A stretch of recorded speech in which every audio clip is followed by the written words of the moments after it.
Hey everyone, I'm Cassandra, and welcome to Adventures of Ace. My husband Alex and I are originally from the Seattle area, but now we live in Italy with our daughter Emmy. Here on this channel, I hope to share our journey, how we ended up here in the first place, and how we are navigating life in Italy as a family, plus a lot of unexpected lessons along the way. From tips on moving abroad to glimpses of our small town Italian life and even renovation projects, we will show you what it's really like to live here. We'll talk about adapting to a new culture, raising a child in a completely different environment, and the things no one tells you before you move to a new country. But first, I think we should rewind a little bit. How did two kids from the suburbs of Seattle end up buying a house in a tiny Italian village? Well, it's as random and unplanned as it sounds, but also kind of completely life-changing.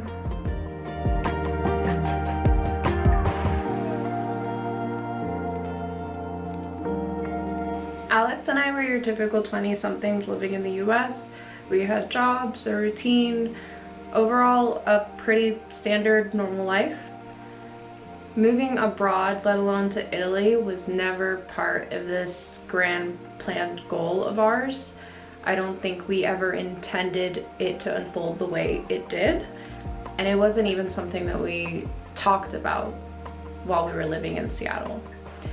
But sometimes there's a chain of events in life, as there usually is, and opportunities present themselves that make you stop and think, wait, what if we did this? So the first part of this journey begins in the suburbs of Seattle, which is where both Alex and I grew up.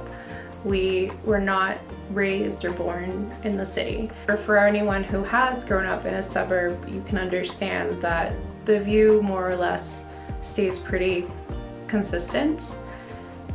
We were experiencing walking through the same streets, having the same weekends, just the same everything. And I mean, can you really blame us for wanting to switch it up a little bit at that point in our life? So one day we just went for it. I'm just kidding, that's not how it went at all. We are not that carefree. We had somewhat of a blueprint for us to follow. We secured jobs beforehand, we went apartment hunting, but most importantly, we saved up enough cash to cover us in the case of all of this going south.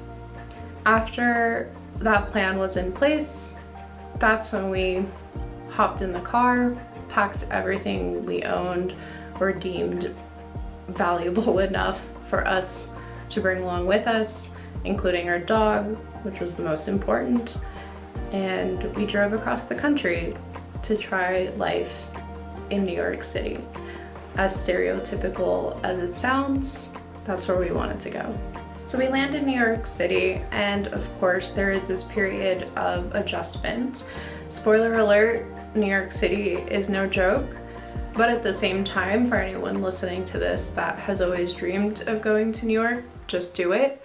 There's a 50% chance you might regret it, but you won't regret trying it, if that makes sense. We spent a lot of time adjusting to this completely different way of life.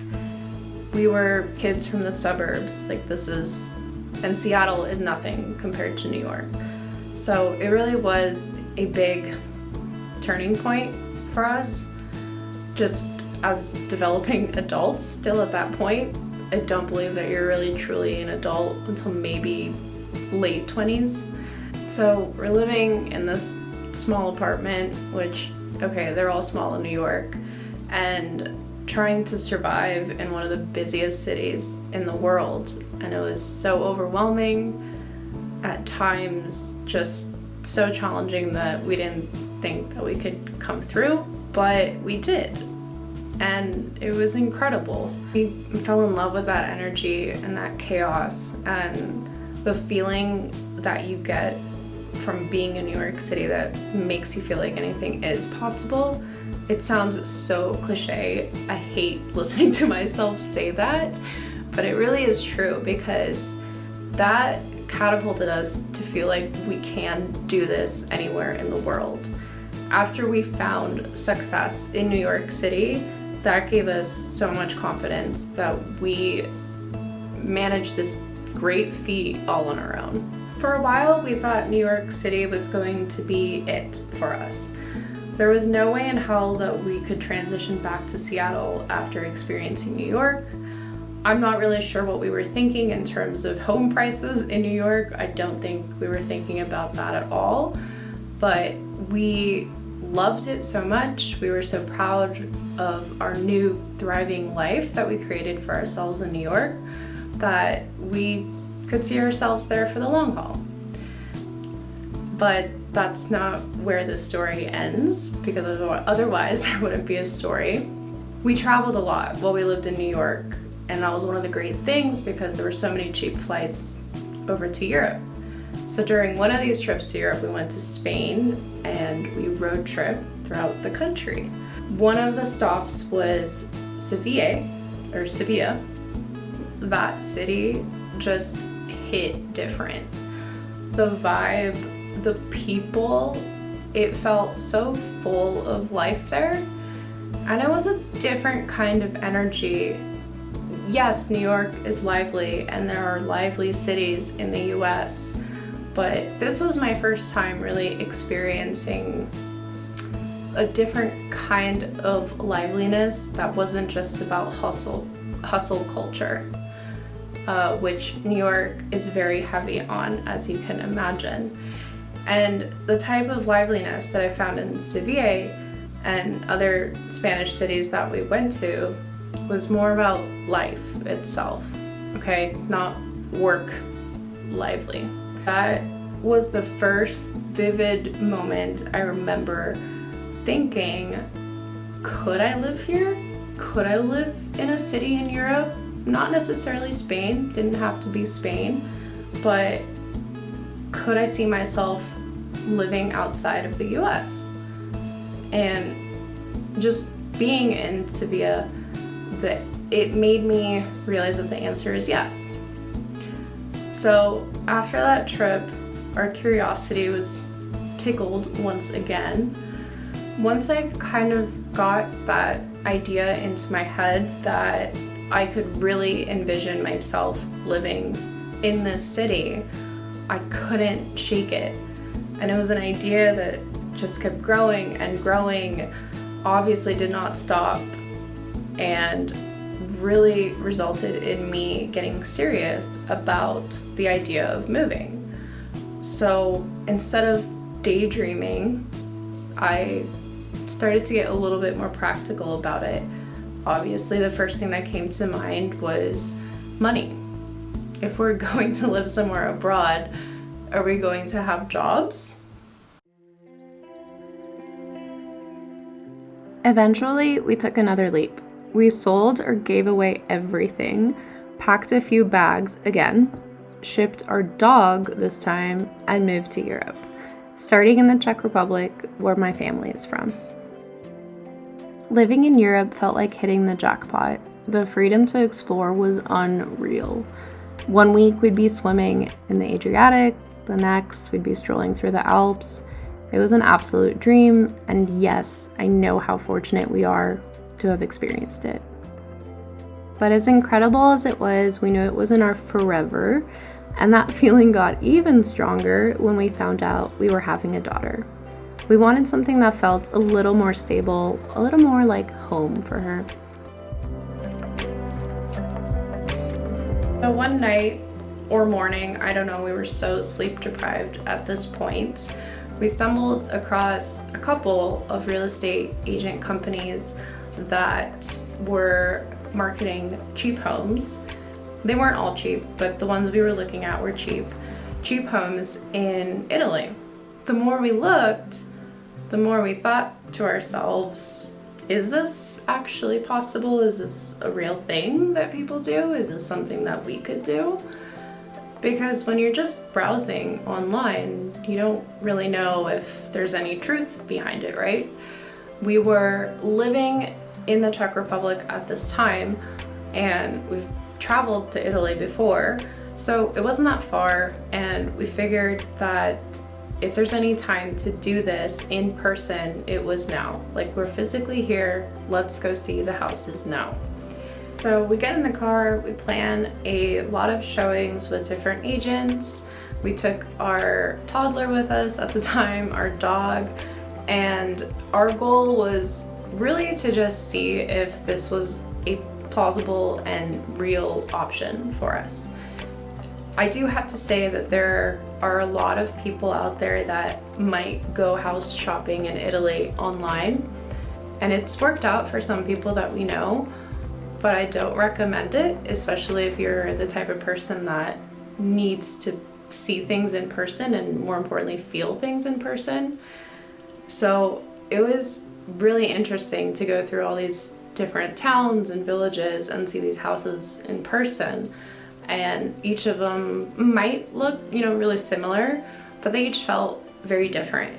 That overall feeling of where we live obviously has a huge impact on if we want to buy a house there or not. So we arranged a couple of viewings. We didn't land where we are currently right away. We actually did even look at properties in Tuscany, but Tuscany is expensive, kind of a given, or should have been a given. And we are the type of people that love a good deal, I think above all else, which I'll definitely get more into on this channel with future videos. But that is the main reason why we were so drawn to the region that we are currently in, which is Abruzzo. There were so many affordable homes here. So long story short, we drove down there, met with real estate agents. We saw a bunch of houses in person, which I think was key for us. That allowed us to think about the process and the possibility as real. It was tangible at this point. It was not a scam, most importantly, because I think that's everyone's biggest fear, is that you're gonna buy this cheap or €1 home, whatever, in Italy, and it's gonna be a complete scam. So for us to check that box was huge. We saw a house that we really enjoyed. It was not perfect, I'm not gonna say we loved it, but we did enjoy it. Most importantly, we did see ourselves making it into something that we would be really proud of and where a place that we would be happy in. I think we did a pretty good job doing that. Of course, I'll do a tour of the house at some point. I want to say that was it. We got the keys and done. But it's Italy, so bureaucracy is a sport of its own and things aren't that easy. They're easy, but they take a lot of time. And they're easy if you do everything exactly the way you're supposed to.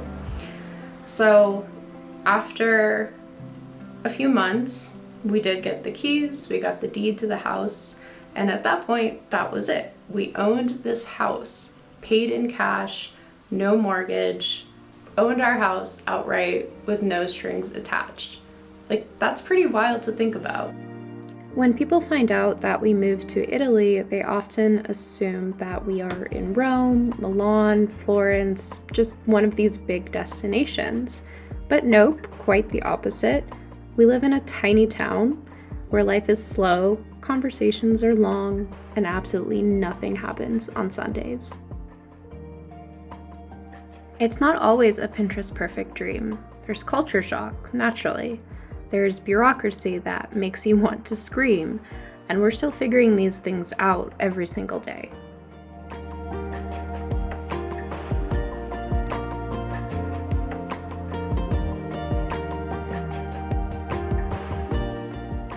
But there's something special about this life that we've chosen.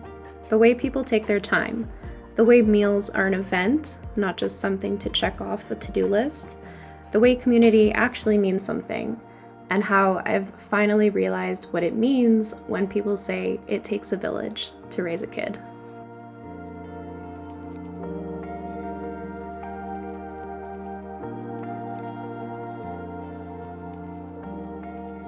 Looking back, every big move we made, Seattle to New York to Europe, and now settling in Italy, these moves have been terrifying, but every single time, it turned out to be worth it.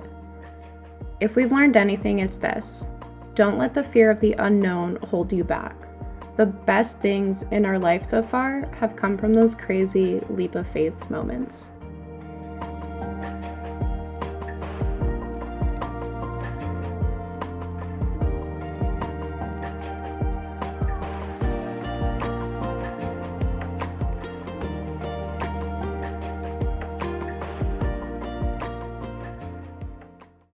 I decided to start sharing more of this journey because we know so many people dream about moving abroad.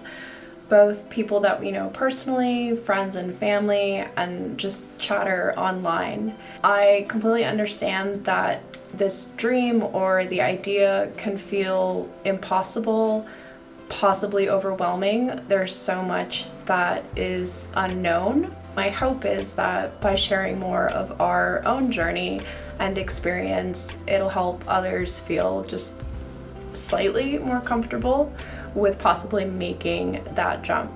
Whether you've ever thought about buying a home in Italy or moving to Italy, I hope that I can help provide some context and fill in the holes where there are probably many questions. Or if you are just a lover of anything Italy and can't get enough of Italy content, I will be sharing some glimpses into our everyday life here and what it's like to really live here. Either way, I am so happy to have you here and excited to dive into the next videos. So I'll see you soon.